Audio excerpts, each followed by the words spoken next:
வணக்கம் மக்களே. நம்மளாம் எதிர்பார்த்த மாதிரி பிக் பாஸ்க்கான முதல் ப்ரோமோ வந்திருக்கு. இந்த ப்ரோமோல பார்த்தீங்கன்னா நீங்கெல்லாம் எதிர்பார்த்த மாதிரி நம்ம சாண்ட்ரா அவர்கள் வீட்டுக்குள்ள என்ட்ரி கொடுக்குறாங்க. சாண்ட்ராக்கான என்ட்ரியை பார்த்தோன்னே மக்கள் பல பேருக்கு பயங்கர சிரிப்பு ப்ரோ. பயங்கர சிரிப்பு மீன்ஸ் ரொம்ப ஆனந்தமா இருக்காங்கப்பா. ஃபைனலி எங்க அக்கா சாண்ட்ரா வந்துட்டாங்க, இதுக்கப்புறம் வீடு களகட்ட போகுது, எங்க அக்கா சாண்ட்ராவால தான் இந்த பிக் பாஸே ஓடிச்சுன்னு சொல்லிட்டு பல பேர் பயங்கர ஹாப்பியா இருக்காங்க. அதுவும் பிக் பாஸ் டீமை பொறுத்த வரைக்கும் சொல்லவா வேணும், இவங்க வேற சிறப்பு பிரிவுல வந்திருக்காங்கல்ல. சிறப்பு பிரிவு வீட்டுக்குள்ள அனுப்பும் போதே நிறைய சிறப்பு சலுகைகளோட அனுப்பியிருக்காங்க.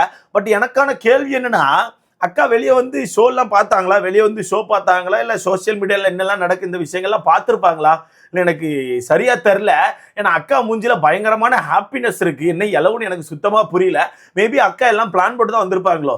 எவ்வளவு வேணா நெகட்டிவ் வரட்டு பிரச்சனை இல்லைன்னு சொல்லிட்டு பிளான் போட்டு தான் வந்திருப்பாங்களோ என்னமோ தெரில.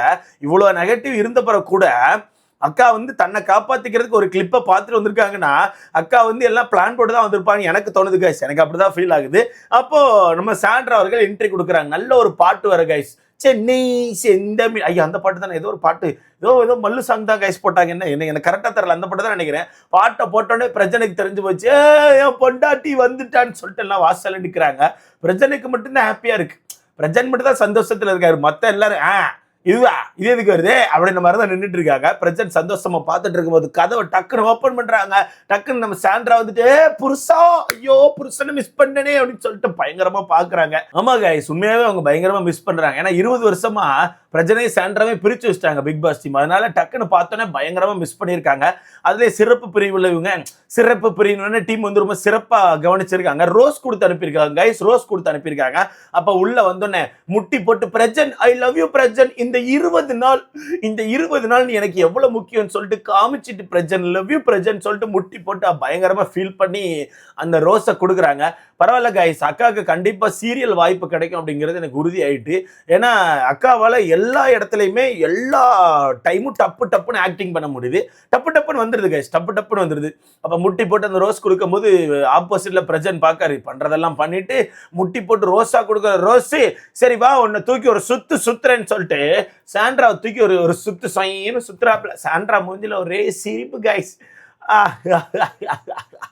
ஒரே சிரிப்பு சாண்ட்ரா மூஞ்சில. அதை பார்க்கும் போது மக்களுக்கு ஒன்றும் இல்லை கைஸ், ஒன்றும் இல்லை. சத்தியமா சொல்றேன் ப்ரோ, எனக்கு புரிஞ்சிக்கவே முடியல ப்ரோ. இவங்கெல்லாம் வெளியே வந்து இவங்க பண்ண தப்புகளை பார்ப்பாங்களா மாட்டாங்களா, இல்லை மேபி அந்த தப்புகளை பார்த்தும் அவங்க கிடக்கா வெண்ண அப்படின்னு சொல்லிட்டு போயிடுவாங்களா, என்ன இளவுனே தெரில ப்ரோ. ரொம்ப ஜாலியாக இருக்காங்க கைஸ், ரொம்ப ஜாலியாக இருக்காங்க. அது மட்டும் இல்லாமல் வீட்டுக்குள்ள போயிட்டு ரம்யா கிட்ட வேற ஒரு போடுறாங்க. ஏன்னா ரம்யா வீட்டுக்குள்ள வந்து சாண்ட்ரா நீ என்னை பற்றி பாம்புன்னு சொன்னேன், நான் உன்னை நம்பவே மாட்டேன்னு சொல்லிட்டு ஒரு அடியை போட்டிருப்பாங்கல்ல. அப்போ அந்த கிளிப்பை வந்து வெளியே வந்து சாண்ட்ரா பார்த்துருப்பாங்க போல. நான் அவங்களுக்கான டீம் வந்து இந்த கிளிப் எடுத்து இது பண்ணிட்டு இருந்தாங்க. அதில் வந்து சாண்ட்ரா பாம்புன்னு சொல்லியிருப்பாங்களான்னு கேட்டிங்கன்னா அவங்க பாம்புன்னு சொல்லியிருக்க மாட்டாங்க. ஆப்போசிட்டில் இருக்க விஜியை பாரு வந்து பாம்புன்னு சொல்லிட்டு இருப்பாங்க. அவள் வந்து பாம்பு மாதிரி, அவளை நம்பக்கூடாதுன்னு சொல்லிட்டு. ஆனால் அந்த இடத்துல சாண்ட்ரா சும்மாலாம் இருக்க மாட்டாங்க. சாண்ட்ரா வந்து ரம்யாவை கழுவி தான் ஊற்றிட்டு இருப்பாங்க. ஆமாம் ரம்யா இப்படித்தான் நானும் நான் கவனிச்சேன்னு சொல்லிட்டு ரம்யாவை கழுவி தான் ஊற்றிட்டு இருப்பாங்க. அவங்க பாம்புன்னு சொல்லியிருக்க மாட்டாங்க, அவங்க வாயிலேருந்து அந்த பாம்பு வார்த்தை வந்திருக்காது. ஆனால் பாரு சொல்றதுக்கு தலையாட்டிட்டு ஆமான்னு சொல்லி ரம்யாவை தப்பாக தான் பேசிட்டு இருந்தாங்க. மேபி நானும் இந்த கிளிப்பை தான் கவனிச்சேன். ஃபுல் வீடியோ ஏதாச்சும் பார்த்தா மேபி அந்த பாம்பு அப்படிங்கிற வார்த்தை நம்ம சாண்ட்ராக்கான வாயிலிருந்து வர்றதுக்கான வாய்ப்பு இருக்குன்னு நான் நினைக்கிறேன். தெரியல. ஆனால் ரம்யா அந்த இடத்துல என்ன சொல்றாங்கன்னா, என்கிட்ட கிளிப் இருக்கு, நான் வெளியே போய் காமிக்கிறேன் அப்படின்னு சொல்றாங்க. ஏன்னாங்க எல்லாருமே கிளிப் இருக்கு. அப்போ வெளியே போயிட்டு யாருமே எபிசோட்லாம் ஒழுங்கா பார்க்கலையா? இதே தான் இந்த பொய்க்கோழிக்கும். நேற்று நம்ம சுபிக்ஸா பிடிச்சி போட்டு அடியடின்னு அடிக்கும் போது என்கிட்ட கிளிப் இருக்கு, நீ என்ன நிறைய தடவை நாமினேட் பண்ணியிருக்க அப்படின்னுச்சு. பார்க்க போனால் அந்த பொண்ணு வந்து ஒரு தடவை தான் வியானா நாமினேட்டே பண்ணியிருக்கு. அதுக்குள்ள இந்த பொண்ணு என்ன பண்ணிச்சு, நீ நிறைய தடவை நாமினேட் பண்ணிட்டேன்னு சொல்லி வீட்டுக்குள்ள வந்து சீன் போட்டுச்சு. கேட்டால் அந்த பொண்ணு கிளிப் இருக்குன்னு சொல்லிச்சு. சேம் இப்போ ரம்யாவும் என்கிட்ட கிளிப் இருக்குன்னு சொல்றாங்க. பட் எனக்கு என்னன்னா, சரிங்க இப்போ நீங்க அந்த கிளிப்ல வந்து பாம்புன்னு சொல்ல இருந்தாலும் நீங்க வந்து ரம்யாவை தப்பா பேசலன்னா இல்லை, நீங்க ரம்யாவை தப்பா தான் பேசியிருக்கீங்க.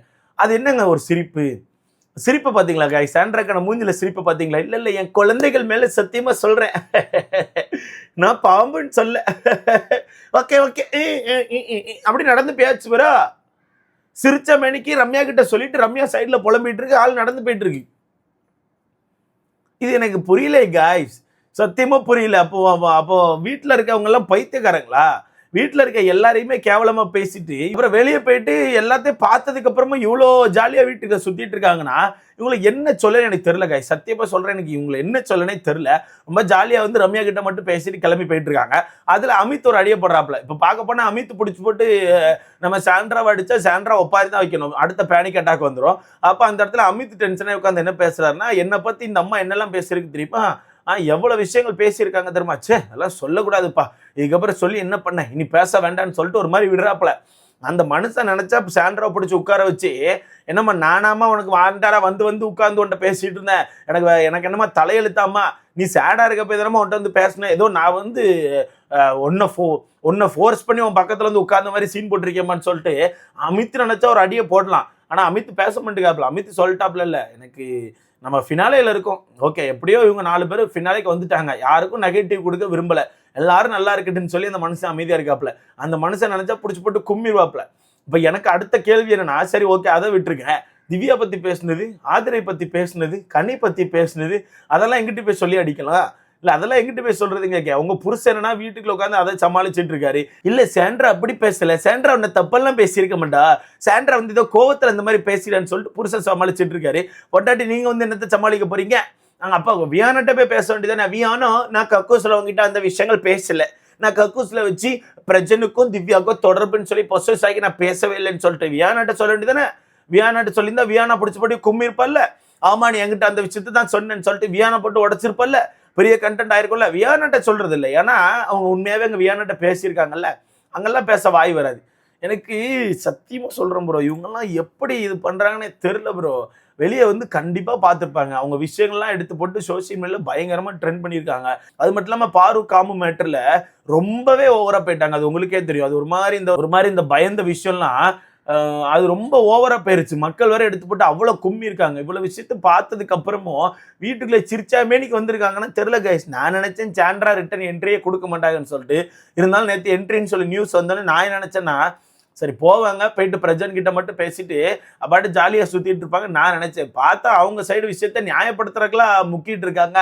இதை என்னத்தை சொல்ல எனக்கு தெரியல காய்ஸ், என்னத்தை சொல்ல எனக்கு தெரியல.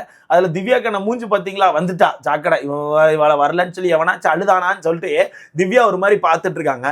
கண்டிப்பா திவ்யா போய் பேசுறதுக்கான வாய்ப்பே கிடையாது. ஆனா எனக்கு என்னமோ சந்தேகமா இருக்கு, சாண்ட்ரா வந்து திவ்யா கிட்ட போய் பேசுவாங்கன்னு சொல்லிட்டு எனக்கு தோணுது காய்ஸ், எனக்கு தோணுது. ஏன்னா அவங்க வந்து பிரஜன் இருக்காப்பல, பிரஜனை வச்சுட்டு சும்மா போயிட்டு பேசி அந்த கண்டென்ட்டை டைவெர்ட் பண்றதுக்கு ஏதாச்சும் ட்ரை பண்ணுவோம் எனக்கு தோணுது. ஸோ வெயிட் பண்ணி பார்க்கலாம். ஆல்ரெடி பிரஜன் நேற்று பயங்கரமா டைவெர்ட் பண்ணிட்டாப்ல, நேற்று இல்லை முந்தானத்து, சாண்ட்ரா அப்படிலாம் பேசல, சாண்ட்ரா கோவத்துல இருந்தா, நீ பேசும்போது ஏதோ கோவத்துல இந்த மாதிரி பண்ணிட்டான்னு சொல்லிட்டு அந்த விஷயத்தை பயங்கரமா டைவெர்ட் பண்ணியிருக்காப்ல.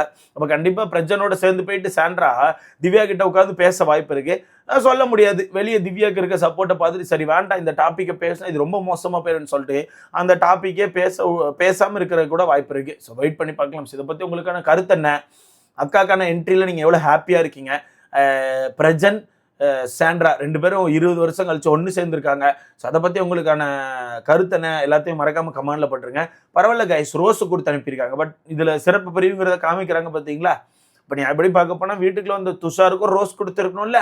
துஷார் வீட்டுக்குள்ள வந்து பாவம் அவனுமே பேசிட்டு தானே இருக்கான், அப்போ அவனுக்கும் ரோஸ் கொடுத்துட்டு இருந்தா அவனுமே முட்டி போட்டு ரோஸ் அப்படி சொல்லி கொடுத்துருப்பான்ல, கொடுத்துருப்பான்ல. இருந்தாலும் நீங்கள் ரொம்ப சிறப்பு பிரிவு பண்ணுறீங்க கைஸ், ரொம்ப சிறப்பு பிரிவு பண்ணுறீங்க. இது சரியில்லை, நியாயமாக நடந்துக்கோங்க, அவ்வளோதான் சொல்ல முடியாது. இதுக்கு மேலே ஒன்றும் சொல்கிறதுக்குல. ஸோ இதை பற்றி உங்களுக்கான கருத்தன்னு சொல்லிட்டு மறக்காம கமெண்ட்ல போட்டுங்க. வீடியோ லைக் பண்ணிக்கோங்க, சேனலை சப்ஸ்கிரைப் பண்ணிக்கோங்க. இன்னைக்கு இருக்குது கைஸ் பேனிக் அட்டாக் இருக்குது, சாரி இப்போ ஆடல் பாடல் இருக்குது கைஸ். இதை பற்றி உங்களுக்கான கருத்தை மறக்காம கமெண்ட்ல போடுங்க. அடுத்த பார்க்கலாம்.